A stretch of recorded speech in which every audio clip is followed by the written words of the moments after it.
Hello, everyone, and welcome to Inner Power Training. Once again, I'm joined by Kevin Fitzgerald, and we are sponsored by LifeWave, these amazing patches that I have to tell you a story I heard yesterday. This woman has been on the patches that I turned her on. I turned her on to them. She actually found them through our videos. And she told me yesterday she is feeling so much better. If she had $1 million, she'd give it to me just for turning her on to the patches. Yeah, So let me tell you something. If you're in pain, you'll do anything to get out of pain and you pay got that right. any price to get out of pain. I Yeah, know. it's the worst, especially if you're older. It's the worst. Yes, it is the worst. And this Mm. gets rid of chronic pain. So we're going to get back to that at the end of the video. So stick with us. But Kevin has a really fascinating, interesting story about his forgiveness journey, because I've been getting a lot of requests lately from friends and people. Why don't you guys talk about forgiveness? Everybody wants to know how to forgive. And this is a great time to learn forgiveness because there's so much polarization going on amongst people. But his personal forgiveness story is pretty compelling. So let's hear what Kevin has to say about it. I can't wait to hear the story. Yeah, thanks, Rebecca, for that. You know, forgiveness is something that's very misunderstood.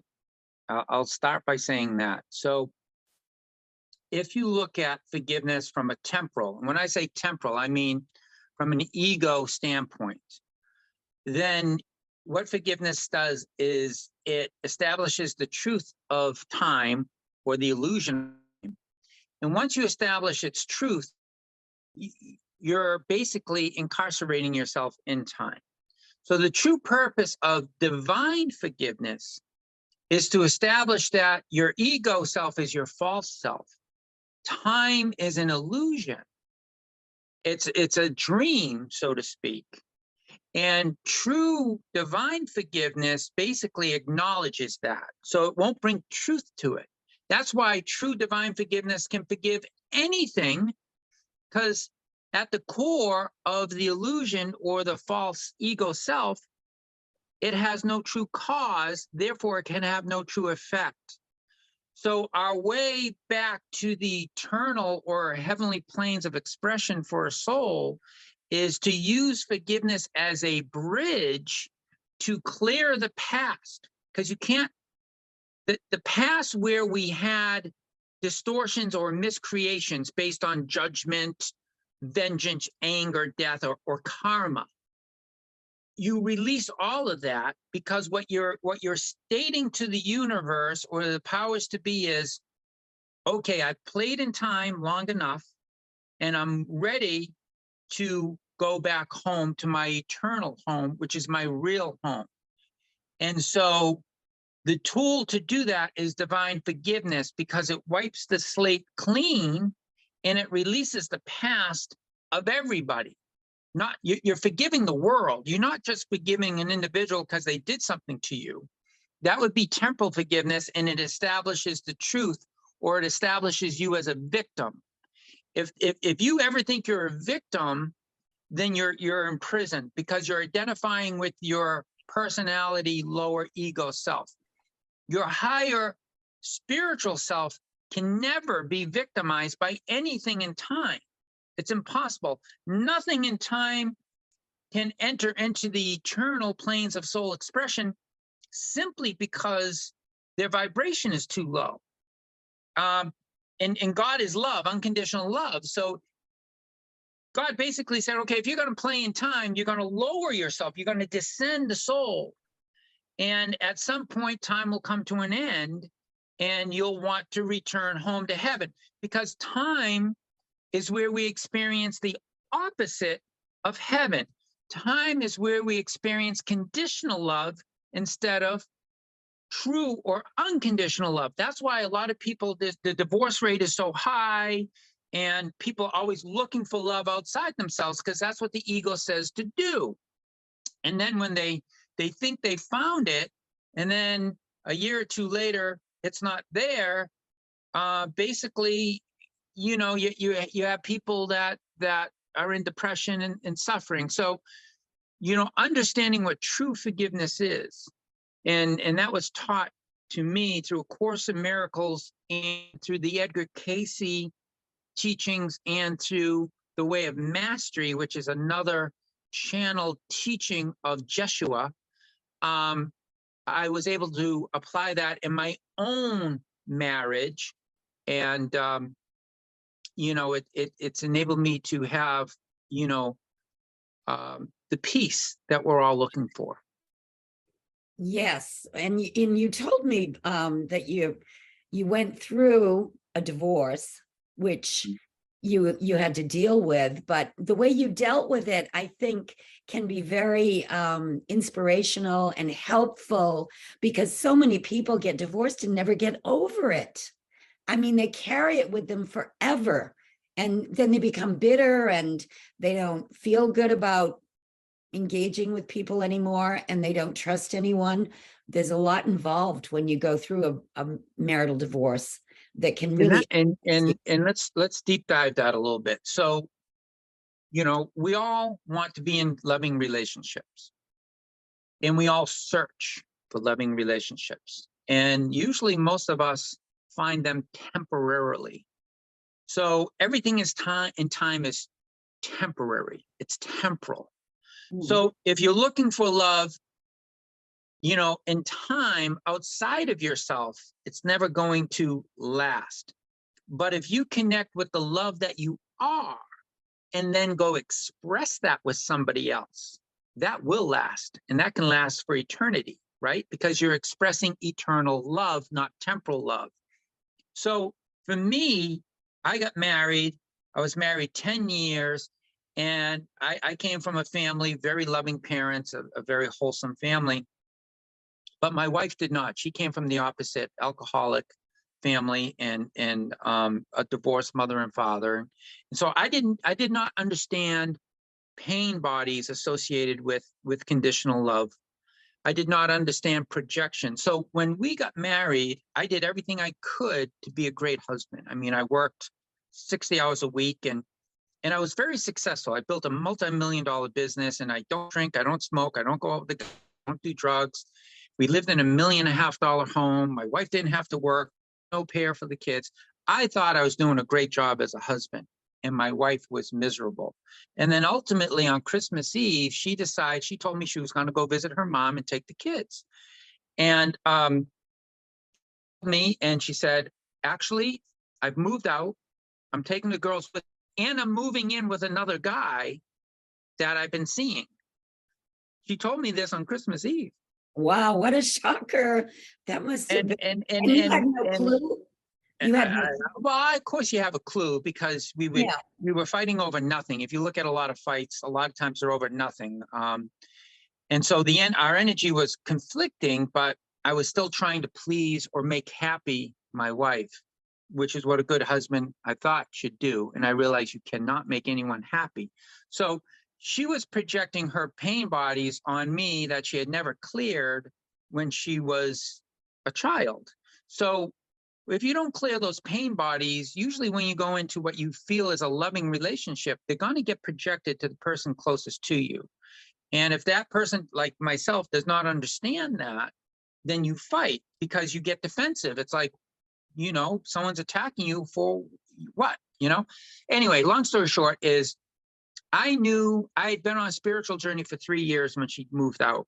And basically I had the little voice in my head say, get upset, threaten her as far as with like a lawsuit. She can't do this. She's just taking you 2 young kids. You've done nothing wrong.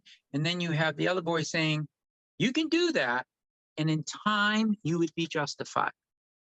But my question to you, this is the little voice in my head. My question to you is, Kevin, are you an eternal being or a temporal being? Choose. If you're an eternal being, choose forgiveness. And this was going on while I'm on the phone with her.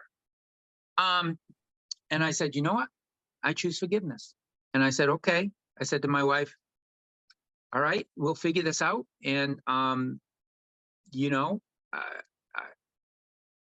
at that point, I really didn't know what to say, but I said, I was hurting, but I wasn't projecting on her. And a long story short, ultimately, she left the guy that she left me for, but they were together for about 9 years. It was a very difficult thing because, again, she had healed her pain body. So she just projected him onto another guy. But she's on her own journey.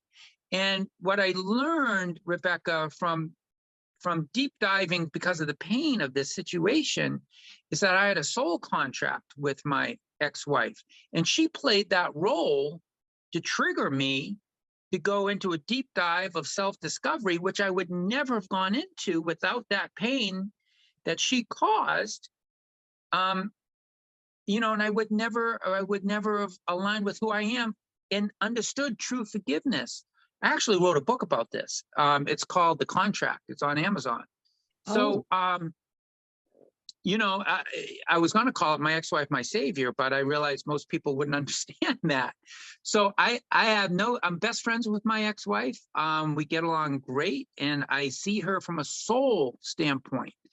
And I'm eternally grateful to her, and because she freed me. She by triggering me and putting me through that pain, she actually freed me, because it was the catalyst for me to look for true love, true forgiveness, and alignment with my true self. So it all worked out in the end. Yes. But a lot of people, unless you understand the journey of the soul, then what'll happen is you'll go from relationship to relationship, and you'll keep just fighting on the surface level when your soul is trying to get your attention and say, go in, go in, go in, right? And then once you have that desire to go in, then spirit will bring the certain people, books, webinars that'll trigger you to move along your own awakening journey, because everyone's journey is different, right? For mine, it was the Course in Miracles was really my foundation, and supporting books and the teachings of Edgar Cayce. But you know, for other people, it could be a Buddhist path. It could be a Sufi path. It could be a Kabbalist path. You know, every path is different, and you know, a Toltec path. You know, God, our Creator, our loving Creator, has thousands of paths for His children to return home, which is to divine awareness. Right. Now let's get back to what you said about forgiveness being the ultimate test. And I like when you said you don't just forgive you forgive the world. Yeah. You know? And when you do that, you're in the world, but you're not of the world anymore. Exactly. Because now your point of attraction is your divine self, not your temporal self. And that's what Jesus taught when his last words on the cross were, forgive them for they know not what they do, meaning their attraction point is their ego. And their ego is the thought system that opposes heaven. It's the thought system that believes in death. It believes in disease. It believes in sacrifice. It believes in scarcity. It believes in separation. All that's an illusion. None of that is true. But we experience it in time until something triggers us to go within and start our journey of awakening. And when we're on that journey, it at some point requires divine forgiveness to release the world from all the things, all the victimization that we've done to others and that have done to us. Ultimately understanding those were all soul contracts, because as souls, we wanted to experience the opposite of heaven. Now you might ask the question, why? Why would we want to experience the opposite of heaven if heaven's so great? Because we could. We're creator children. We could. So our Creator said, it is not my will for you to experience that. We can get into Genesis when Adam ate of the tree of the knowledge of good and evil, or duality. And God said, you will suffer if you do that, not because God wanted us to suffer. Basically, we were choosing to learn what suffering was. And so ultimately, in Genesis, it says a deep sleep fell over Adam. So it's like a dream. We're in an altered state of our mind where we're experiencing the temporal construct within the collective consensus psychological construct of the ego.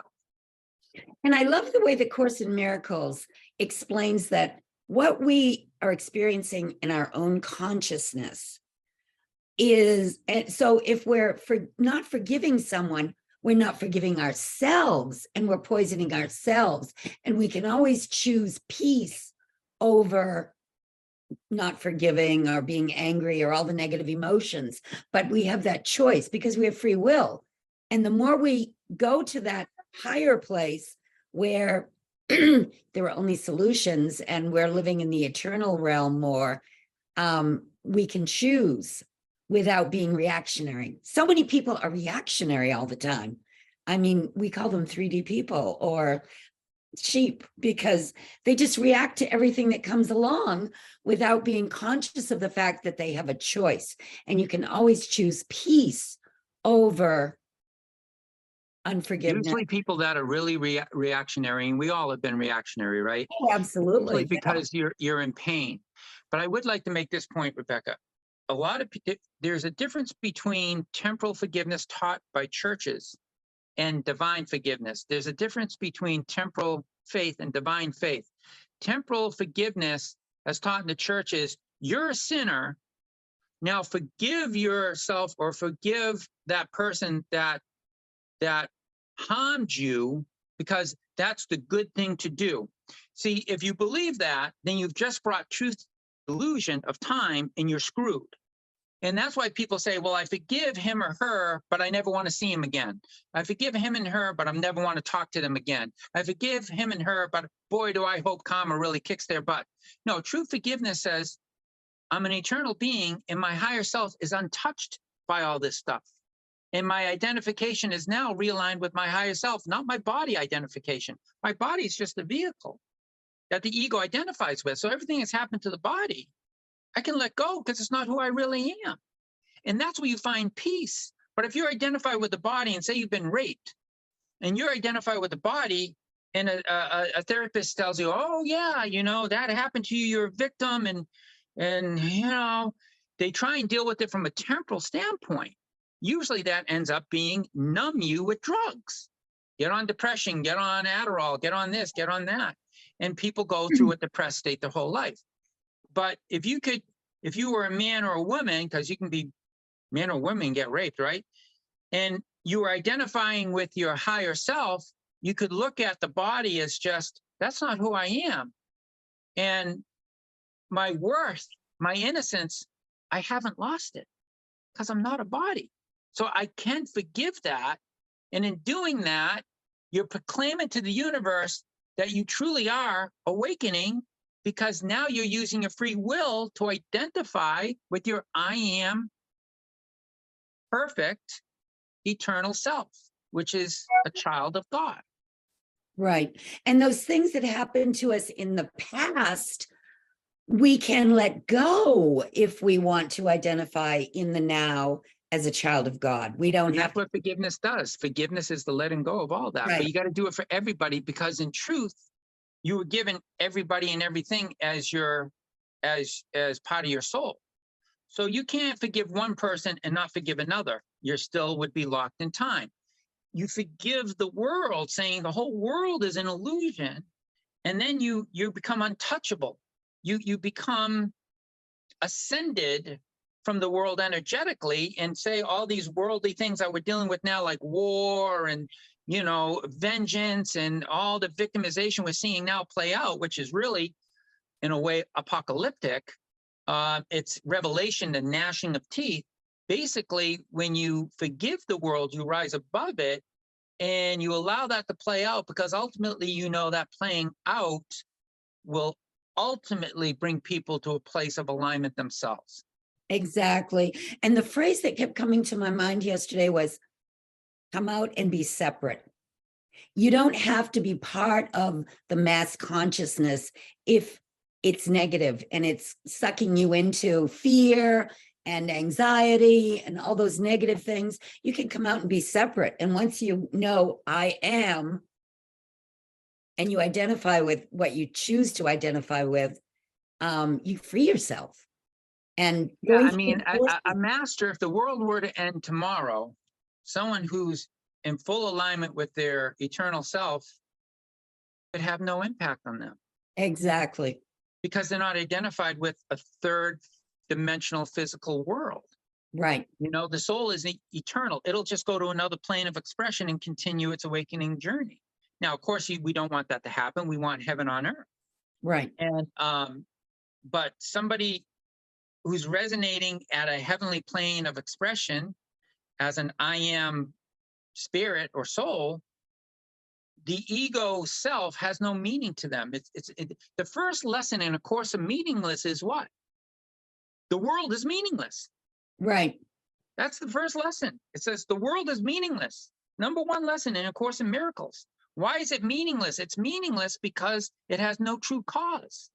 It's not the will of God. It's not the will of our Creator. Therefore, it does not exist except in the mind of the sleeping children of God that wanted to experience the opposite of heaven so that they could awaken to the truth of what heaven is and have that experience of awakening and knowing their true self and that feeling that it brings, which they could not have that in heaven. So in truth, when you awaken from time, you're still increasing love because you have an experience of love that you weren't able to have where duality does not exist.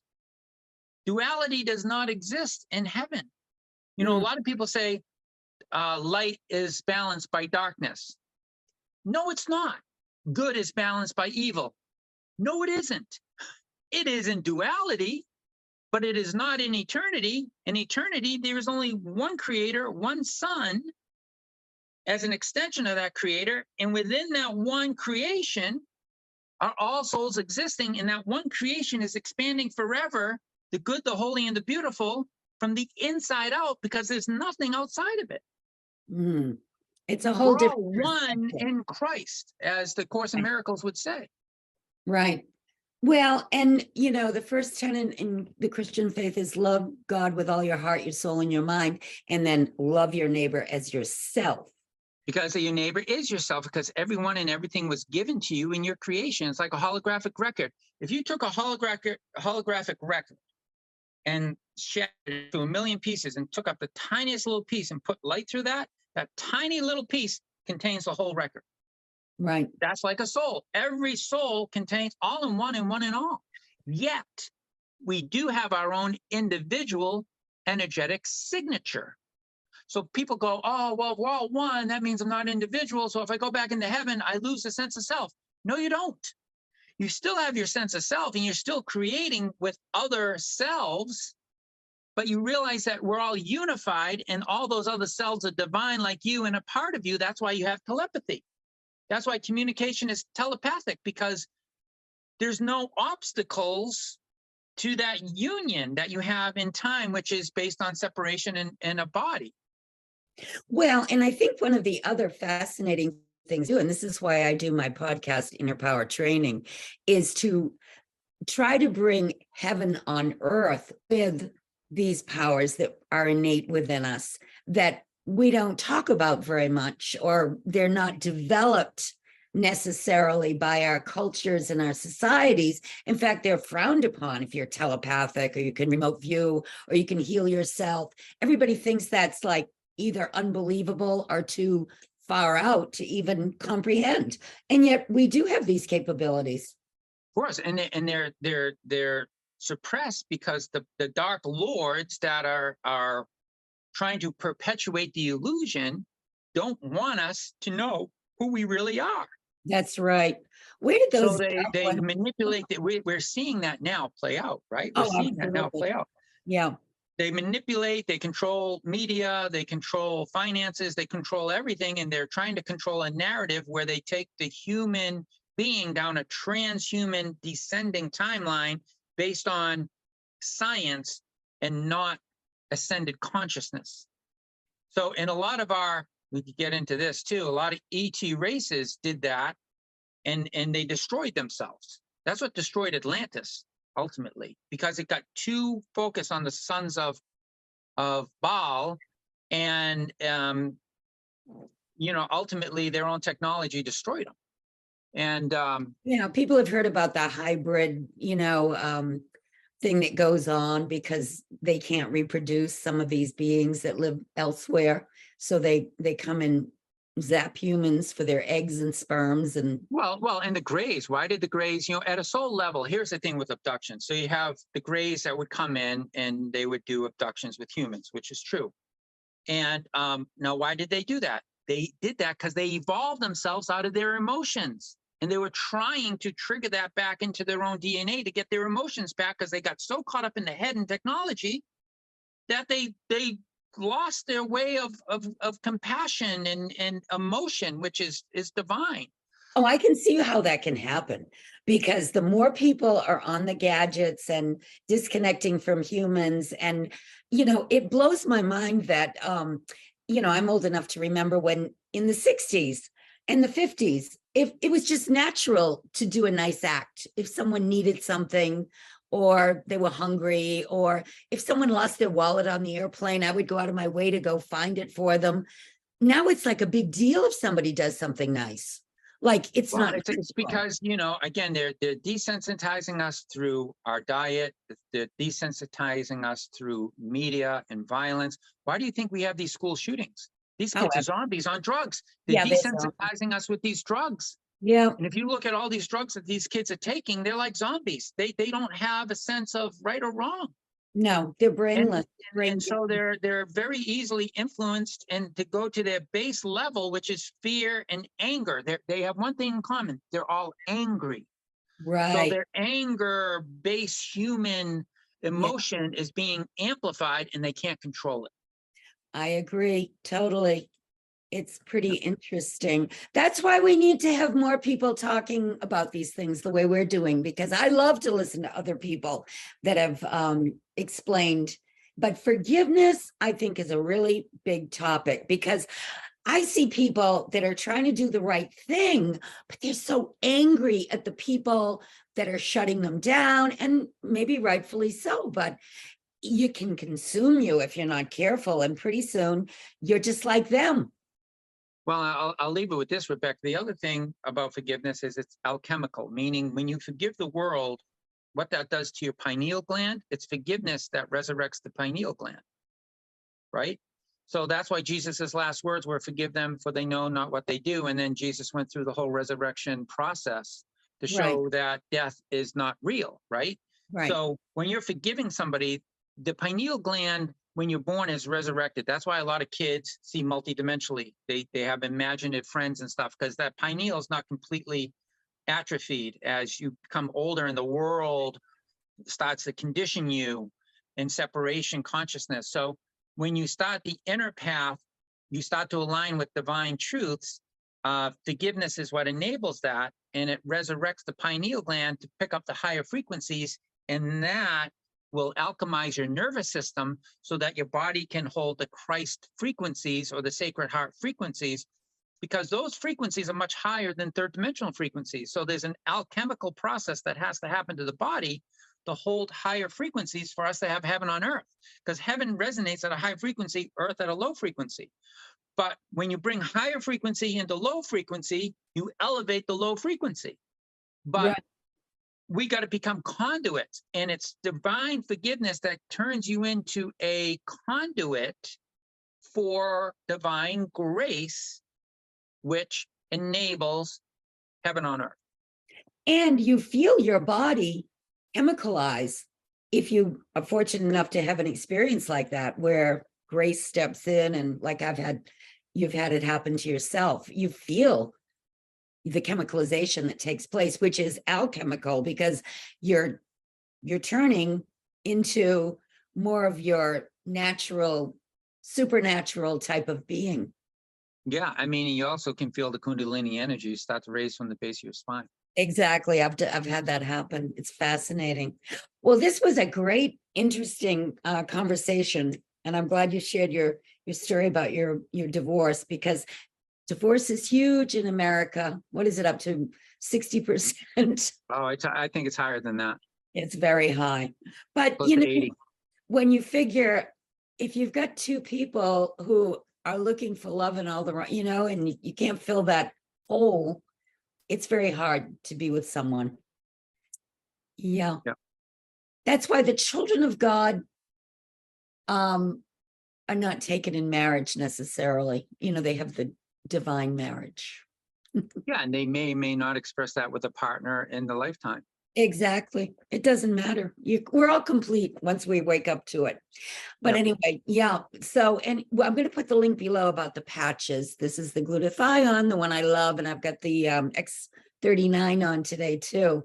And Excellent. like I say, my friends are getting tremendous results that are using it. So it's worth checking out. Yeah, love my patches. I got mine on too.